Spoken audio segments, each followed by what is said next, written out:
शरूच्या पप्पांना आज ड्युटीवर जायचं होतं म्हणून त्यांना नाश्त्यासाठी पोहे केले, त्यांच्यासाठी काळा चहा केला आणि मी चहा चक्क 15 दिवस झालं बंद केला आहे.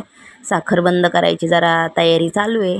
तर गावाकडून आणलेली जांभळं करवंद जरा आजूबाजूच्यांना सगळ्यांना थोडी थोडी वाटली आणि ही दोघं ना आमची रोज वाट बघायची. आमच्या घराला लॉक होतं तरी पण आमच्या दारात येऊन जात होती आणि शरू पिऊ संग रोज खेळायची सवय लागली. म्हणजे हे सुट्ट्याला आल्यात आणि आम्ही आमच्या सुट्टीला गेलो होतो. तर आज येऊन यांनी पूर्ण पसारा केला तर म्हटलं जाऊ दे खेळू दे. मग ही दोघं गेल्यानंतर मी पूर्ण घर घासून घेतलं आज स्वच्छ. भांडी वगैरे सगळी धूळ झाली होती ती घासली. जुने गाणे ऐकत ऐकत जरा माझी कामं चालू होती घरातली. तर सगळी मी धुणं राहिलं होतं ते खूप धुवायचं होतं, म्हणलं सावलीत धुवावं. आणि नंतर स्वयंपाकाला लागले. तर शरूच्या पप्पांनी सकाळी मला जाताना भाजीला वगैरे आणून दिलं. तर मग वांगी केली मी, खारं वांगं, भाकरी आणि भात केला होता.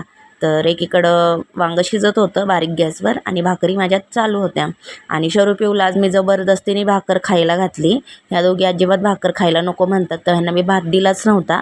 त्यामुळे ह्यांना भाकरी खायला घातली आणि मी पण जेवायला घेतलं. आणि मी कुरडई तळली होती बघा, त्या दिवशी मी केलेली कुरडई इतकी छान झाली होती आणि चवीला पण खूप छान लागत होती आणि कुरकुरीत झाली होती. मग ते आमचं जेवण झाल्यावर मला लगेच साड्या आल्या होत्या. तर मी फॉल पिको करायला साड्या घेतल्या आणि मग संध्याकाळी मी त्या देऊन पण टाकले. आणि हे सगळं झाल्यावर मी झोपले, कारण खूप दमले होते सकाळपासून काम करून. आणि मी संध्याकाळी खाली गेले कपडे धुवायला, म्हणजे उन्हात नको म्हणलं. मग इथं सगळे कपडे धुवून टाकले, बॅगेतले बॅग वगैरे पण धुवून टाकली. तर भेटूया उद्या. फॉलो करा, लाईक करा, यूट्यूबला सबस्क्राईब करा. बाय.